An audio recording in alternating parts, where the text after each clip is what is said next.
Hello everyone, this is the LEGO Dark Knight Trilogy Batmobile Tumbler Scarecrow Showdown set. It has a very long name. It's a very cool set.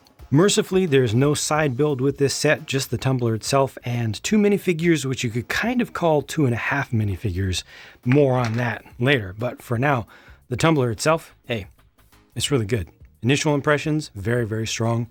The build, it's an A+ set. It's not too complex, but it's a lot more advanced in number of building directions and everything than I would normally expect for a set that's targeted at this young of an audience. Nothing frustrating along the way. It kind of feels like just putting together a Lego City set, something like a very large Lego City vehicle, large truck or something. But what you end up with is definitely a cut above.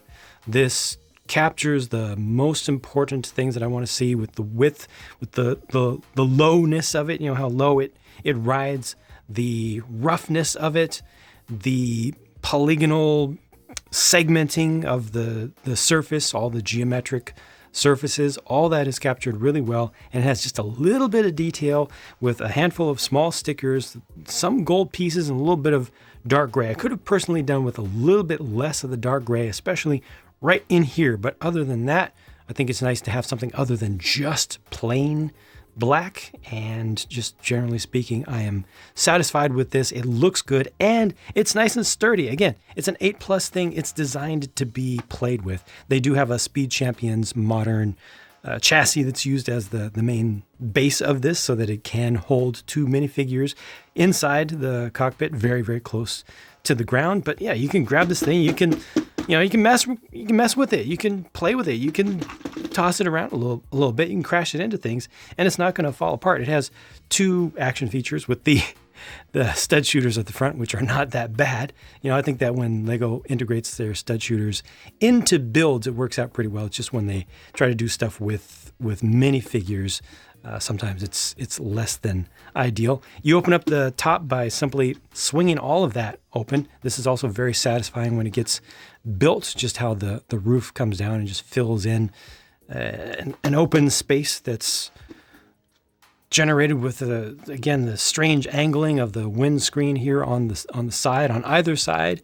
This is three of the same basic windscreen piece used together, but again, to good effect. That is a sticker right there. Some of the stickers didn't feel that great to put on, but fortunately there aren't that many of them. They do have a couple of stickers used for the console over there on the right, and there's a good amount of detail inside. It's very easy to fit a minifigure in there as long as you don't have absolutely huge hands. This isn't really designed for adults so much, but I mean, worst case scenario, if you do get a figure stuck down there with because you do have 4 studs per person. So if you do get a figure stuck down there with their legs staying behind, you have those holes on the underside. You can just push something through to pop those out. And this is a spot where you can put the Batarang as well. Just all in all, this whole thing feels like a success to me, and it's difficult for me to elaborate on that too much without you seeing this in person. I feel like I liked this a lot when I saw the pictures. I liked it a lot. But when I put those rear tires on in particular, that's the step when it all just really clicked together for me. It was feeling good up to that point, but when I put those rear tires on, it was sold. Sorry about the focus is a little bit difficult with everything, with most of it being so dark. I guess this didn't need to be quite so bright. Maybe if this was done in dark gray, or if they used dark grays back here, it would have been a little bit better. But you can see a little suggestion of the suspension in there and everything. This is just a few pieces, but it works pretty well for the design that they wanted to have there with the differential pumpkin at the back of it and everything. Yeah, just a good car. It's big, it's oversized, it's a little bit too large for a minifigure. It's a little bit oversized to minifigs, but I was also asked while I was building this live to compare it size-wise to the 8-wide Speed Champions, the ones that use the same chassis, and here are a couple of those. So again, the Tumbler is a bit oversized, even compared to these fairly oversized Speed Champions modern builds, but in universe, the Tumbler is a fairly wide vehicle.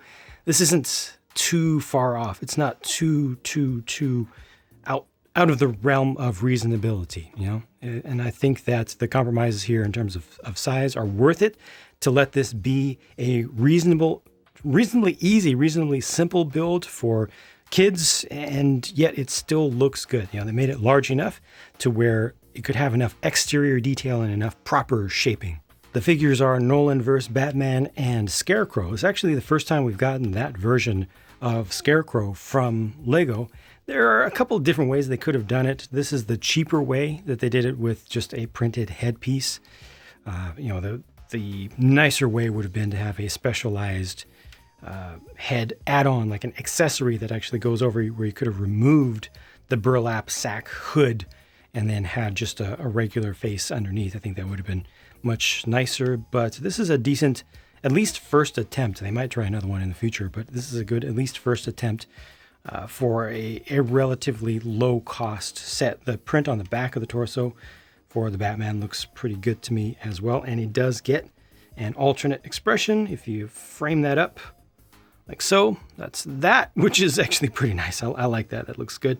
And this one you already saw. But we also have one other option here for Batman, and it's to represent the Nightmare version of him, a very, very short-lived version on screen, but a really good looking face that I'm sure many people will use just as an extra to represent other things. It only has just that print on the front, nothing around the back of it, but when you frame this up, the eyes do line up so you can see right through there, and that looks even better to me. So yeah, I'm definitely happy with that. I feel like the compromise that they did with Scarecrow here was to go with the cheaper version of him in order to be able to include the extra head for Batman. And I'm okay with that decision. Here are the extra pieces with more studs for the stud shooters, and the sticker sheet I think is reasonable for a set of this size. I paid $40 US for this. That's its standard retail price. And I feel like that's okay after kind of recalibrating my own way of looking at value, my own view of value of a quality non-essential product like a Lego set, you know, like a toy. This year, let's face it, a lot of things have gone up in price. More things are going to be going up in price across the board, both essentials and non-essentials. And given that, I feel like this is right where I expect it to be now in the new world. I'm not happy about that. I'm not happy about, you know, things continuing to get more expensive and even outpacing standard expectations for inflation. But I have been able to recalibrate just recently, seeing how things are going across the board. And this amount of Lego stuff from the new norm does feel right, with 2 figures and all, does feel right. It's a big car. It's not just a small, it's not like the size of a Lego City truck that I would expect to be like $20 would be about half of this, honestly. And having actually built it, knowing how many pieces, not just looking at a price to part ratio, but the feel of how much effort goes into assembling this, the knowledge of the complexity that is within it. I think all that together helps me to see and feel the value here. And most importantly, I like the thing. It was done well. The designer did a fantastic job here, again, for something that's so simple to put together. So all in all, I'm happy that this is on the market today. I'm happy that people can get a minifig scale tumbler. You don't have to go out and get the gigantic one for hundreds of dollars.